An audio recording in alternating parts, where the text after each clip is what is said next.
சமஸ்கிருதத்தையும் இந்தியும் திணிக்க வேண்டும் என்பதற்காக தேசிய கல்விக் கொள்கையை திணிக்கின்றார்கள்.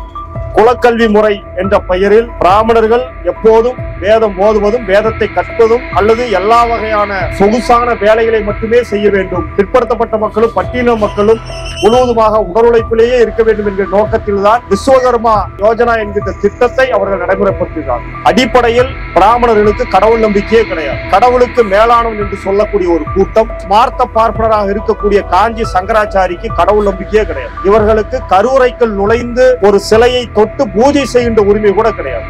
சாதாரண சாதி என்பது வேறு, வர்ணம் என்பது வேறு போன்ற விளக்கங்கள்லாம் உங்களுக்கு நாங்க கொடுத்தாலும் கூட உங்களுக்கு இன்ன வரைக்கும் புரிதல் வர மாட்டேங்குது. அதைத்தான் நாங்க சொல்றோம். எவன் ஒருவன் தன்னை பிராமின் என்று சொல்கிறானோ, பிராமணன் என்று சொல்கின்றானோ, அவன் இங்க இருக்கக்கூடிய எல்லா மக்களையும் இழிவுபடுத்துறான்.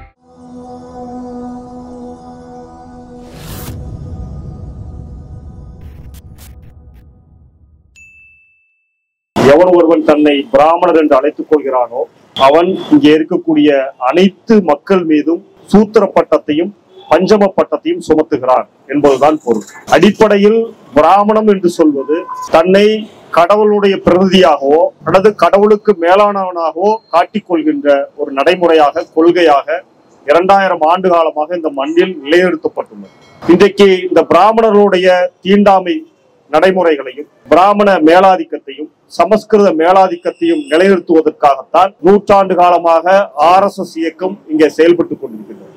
இந்த RSS இயக்கத்தினுடைய கள்ள குழந்தையாக இருக்கக்கூடிய பாரதிய ஜனதா கட்சி தொடர்ந்து இந்த பிராமண மேலாதிக்கத்தை, பார்ப்பனிய மேலாதிக்கத்தை இந்த மண்ணில் நிலைநிறுத்துவதற்காகத்தான் தொடர்ந்து சிறுபான்மையின மக்கள் மீது தாக்குதல்கள் நிகழ்த்தி கொண்டிருக்கின்றது.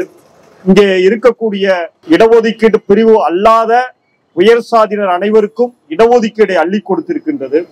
சமஸ்கிருதத்துக்கும் இந்திக்கும் பல்லாயிரக்கணக்கான கோடி ரூபாய்களை தொடர்ந்து ஒதுக்கி அந்த மொழியினுடைய வளர்ச்சிக்கு உதவி செய்கின்றது. கட்டாயமாக இந்தியா முழுவதும் இருக்கக்கூடிய பல மொழிகளுடைய எல்லாம் அழித்து சமஸ்கிருதத்தையும் இந்தியும் திணிக்க வேண்டும் என்பதற்காக தேசிய கல்விக் கொள்கையை திணிக்கின்றார்கள். குலக்கல்வி முறை என்ற பெயரில் பிராமணர்கள் எப்போதும் வேதம் ஓதுவதும் வேதத்தை கற்பதும் அல்லது எல்லா வகையான சொகுசான வேலைகளை மட்டுமே செய்ய வேண்டும், மற்ற பிற்படுத்தப்பட்ட மக்களும் பட்டியல மக்களும் முழுவதுமாக உடல் உழைப்பிலேயே இருக்க வேண்டும் என்கிற நோக்கத்தில் தான் விஸ்வகர்மா திட்டம் யோஜனா என்கின்ற திட்டத்தை அவர்கள் நடைமுறைப்படுத்துகிறார்கள். ஆக ஒட்டுமொத்தமாக பிராமண மேலாதிக்கத்தை பாதுகாப்பதற்கான ஒரு ஆட்சியாகத்தான் பாரதிய ஜனதா ஆட்சி நடந்து கொண்டிருக்கின்றது. அந்த ஆட்சி காலத்தில் தான் இப்படிப்பட்ட ஒரு வார்த்தையை சங்கராச்சாரி ஊத்திருக்கின்றார். அடிப்படையில் பிராமணர்களுக்கு கடவுள் நம்பிக்கையே கிடையாது. கடவுளுக்கு மேலானவன் என்று சொல்லக்கூடிய ஒரு கூட்டம், இது தோழர் சொன்னது போல ஸ்மார்த்த பார்ப்பனராக இருக்கக்கூடிய காஞ்சி சங்கராச்சாரிக்கு கடவுள் நம்பிக்கையே கிடையாது. இன்னும் சொல்ல போனால் இவர்களுக்கு கருவறைக்குள் நுழைந்து ஒரு சிலையை தொட்டு பூஜை செய்கின்ற உரிமை கூட கிடையாது. ஏன்னா உரிமை மட்டுமல்ல, அவனுக்கு அந்த நம்பிக்கையே கிடையாது. கடவுள் நம்பிக்கை இல்லாத, கடவுளை விட மேலானவனாக தன்னை கூறிக்கொள்கின்ற ஒரு கூட்டம் தொடர்ந்து இந்த மண்ணில் இந்துக்களுடைய பிரதிநிதியாக தன்னை சொல்லிக் கொள்கின்றது என்கின்ற ஒரு கேவலமான ஒரு விஷயம் இந்த மண்ணில் நடைமுறைப்படுத்தப்பட்டு கொண்டே இருக்கின்றது.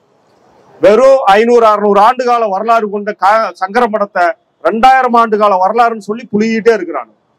இவனை போய் எல்லா வகையான ஓச்சார மடத்துகளுக்கு போனானுவன், கொலை கொள்ளைகள்ல ஈடுபட்டாங்க. பல லட்சக்கணக்கான கோடி ரூபாய் மதிப்புள்ள நிலங்களை மடங்கள் என்ற பெயரில் அபகரித்து வைத்துக் கொண்டிருக்கிறார்கள். உடல் உழைப்பில் ஈடுபடாதவன். சாதாரணமா தெருவோர நம்ம ஒரு புள்ள குழந்தை புள்ள கக்கா போச்சுன்னா நம்ம எவ்வளவு அருவரைப்படைவோம், நம்ம தூக்கி போட்டுருவோம். இந்த சங்கராச்சாரிங்கிற கூட்டம் வாழையில கக்கா போற கூட்டம். வாழையில கக்கா போறுகின்ற காட்டு முராண்டித்தனமான நடைமுறையை இன்ன வரைக்கும் பின்பற்றி கொண்டிருக்கக்கூடிய மனித நாகரிகமற்ற ஒரு கூட்டம். இந்த கூட்டம் தொடர்ந்து இப்படிப்பட்ட மேலாதிக்கத்தை வலியுறுத்தி கொண்டே இருக்கிறாங்க. தொடர்ந்து அவர்கள் அக்கரகாரம் என்ற விஷயத்தை புதிதாக எல்லாம் கட்டமைக்கல. ஏற்கனவே இங்க உருவாக்கப்பட்டிருக்கக்கூடிய பல புதிய மனைப்பிரிவுகள் சாதி அடிப்படையில் தான் கட்டப்பட்டிருக்குது. எக்கச்சக்கமான அப்பார்ட்மெண்ட் முழுக்க பிராமணர்களுக்கு மட்டுமே என்று கட்டப்பட்டிருக்குது. நல்லா யோசிச்சு பாருங்க. அவங்க விளம்பரம் சொல்றதில்ல, வெளியில போடுறதில்ல.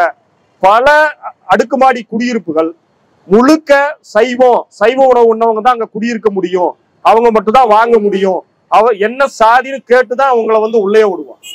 இப்ப இப்படிப்பட்ட அடுக்குமாடி குடியிருப்புகள் இது போன்ற பிராமண குடியிருப்புகளாக கட்டமைக்கப்பட்டிருக்கின்றது. கோயம்புத்தூர்ல வடவள்ளிக்கு பக்கத்துல ஒரு மனைப்பிரிவு இருக்குது. அந்த மனைப்பிரிவிலே என்ன பண்ணிருக்கிறான்னா முழுக்க பிராமணர்கள் மட்டுமே வாழக்கூடிய மனைப்பிரிவு. அந்த மனைப்பிரிவுல போய் பிற்படுத்தப்பட்டவரோ பட்டியல் சமூகத்தை சார்ந்தவரோல போய் வீடு வாடகைக்கு கேட்க முடியாது. அங்க போனீங்கன்னா அங்க ரிக் வீதி, யஜூர் வீதி, சாம வீதி, அதர்வன வீதின்னு பேர் எழுதி வச்சிருக்கிறான். இது எல்லா பக்கமும் அவர்கள் இதை நடைமுறைப்படுத்துறாங்க. நான் வெளிப்படையா கேட்கறேங்க, சட்டம் ஒழுங்கு, காவல்துறை எல்லாம் இருக்கிறீங்க. நான் என்ன கேட்கறேன்னா, சனாதன விரோதி அப்படின்னு நான் ஒரு ஹோட்டல் கடையை திறந்தா நீங்க ஏத்துக்குவீங்களா? சனாதன விரோதி அப்படின்னு நான் வச்சேன் அப்படின்னா நீங்க ஏத்துக்குவீங்களா? ஏத்துக்க மாட்டீங்க. அல்லது நான் ஒரு குறிப்பிட்ட மதத்தை போட்டு இந்த மதத்தினுடைய விரோதின்னு ஒரு கடையை வச்சா ஏத்துக்குவீங்களா? ஏத்துக்க மாட்டீங்க, என்ன பிடிச்சி உள்ள போட்டுருவீங்க.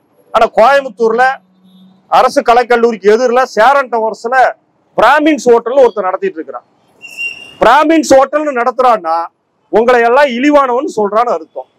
உங்களை எல்லாம் கேவலமானவன், சூத்திர, தீய வழியில பிறந்தவன், கள்ள வழியில பிறந்தவன் சொல்றான்னு அர்த்தம். ஆனா இங்க இருக்கக்கூடிய ஆட்சியாளருக்கும் சரி, காவல்துறைக்கும் சரி, பல முறை சுட்டி காட்டப்பட்ட போதும் கூட அந்த பிராமின்ஸ் ஹோட்டல் இன்னும் இருந்துட்டு. சாதாரணமா சாதி என்பது வேறு, வர்ணம் என்பது வேறு போன்ற விளக்கங்கள்லாம் உங்களுக்கு நாங்க கொடுத்தாலும் கூட உங்களுக்கு இன்ன வரைக்கும் புரிதல் வர மாட்டேங்குது. அதைத்தான் நாங்க சொல்றோம். எவன் ஒருவன் தன்னை பிராமின் என்று சொல்கிறானோ, பிராமணன் என்று சொல்கின்றானோ, அவன் இங்க இருக்கக்கூடிய எல்லா மக்களையும் இழிவுபடுத்துறான், பெண்களை இழிவுபடுத்துறான், எல்லா குழந்தைகள் உட்பட எல்லாரும் இழிவுபடுத்துகின்ற ஒரு விஷயம் என்பது இங்க நடைமுறைப்படுத்தி கொண்டு கொண்டே இருக்கின்றது. ஏதோ சங்கராச்சாரி பேசிட்டாரு, அது ஒரு பெரிய விஷயம் இல்லைன்னு உங்களுக்கு தோணலாம். மானம் எடுக்கிறவனுக்கு அதை ஏத்துக்கவே முடியாது. இன ஒதுக்கல் அப்படின்னு சொல்றோம். யார் மீதும் எந்த விதமான பாகுபாடும் காட்டக்கூடாதுன்னு அரசியலமைப்பு சட்டம் சொல்லுது. இன ரீதியாவோ, மத ரீதியாவோ, சாதி ரீதியாவோ, பாலின ரீதியாவோ எந்த பாகுபாடும் யார் மீதும் காட்டப்படக்கூடாது. எல்லாரும் சமம், சட்டத்தின் முழு அனைவரும் சமம்னு சொல்லுது. ஆனா ஒருத்தர் என்ன சொல்றான், நீங்க எல்லாம் ஒரே கூட்டமா போய் உட்காருங்க, நீங்க அக்ரகாரத்தை ஒண்ணு அமைங்க. அக்ரகாரத்தை அமைச்சா நம்ம எல்லாம் உள்ள விடுவானா? நம்ம எல்லாம் போக முடியுமா? நாங்க சொல்றோம், சங்கராச்சாரி அமைச்சுக்க, நீயே வானந்தோண்டு, நீயே கல்லு உட, நீயே கட்டடம் கட்டு, நீயே காங்கிரீட் போடு, எல்லாம் நீயே பண்ணு. அன்னைக்கு எங்கால்ட்ட தான் நீ வரணும். அப்ப அக்ரகாரத்தை நீ தனியா அமைச்சிட முடியுமா? நீ தனியா சாப்பிட முடியுமா? உன்னுடைய உடல் உழைப்பு மட்டுமே நம்பி நீ வாழ்ந்துட முடியுமான்னா கிடையாது. இப்ப இந்த சமூகத்துல எல்லாரும் எல்லோரையும் சார்ந்து இருக்கக்கூடிய, எல்லோரும் கலந்து வாழக்கூடிய ஒரு சமூகத்தை பிளவுபடுத்தக்கூடிய, ஒரு இன வேறுபாட்டை தூண்டக்கூடிய ஒரு விஷயத்தை தான் சங்கராச்சாரி பேசியிருக்கின்றார். அப்படிப்பட்ட சங்கராச்சாரிக்கு செருப்படி கொடுக்கிற வேலையை திராவிடர் விடுதலை கழகம் மிக சிறப்பாக செய்து கொண்டிருக்கின்றது. தோழர்களுக்கும் அமைப்புக்கும், அமைப்பினுடைய தலைமைக்கும் என்னுடைய பாராட்டுகளை தெரிவித்துக் கொண்டு இந்த வாய்ப்புக்கு நன்றி கூறி விடைபெறுகின்றேன். நன்றி, வணக்கம்.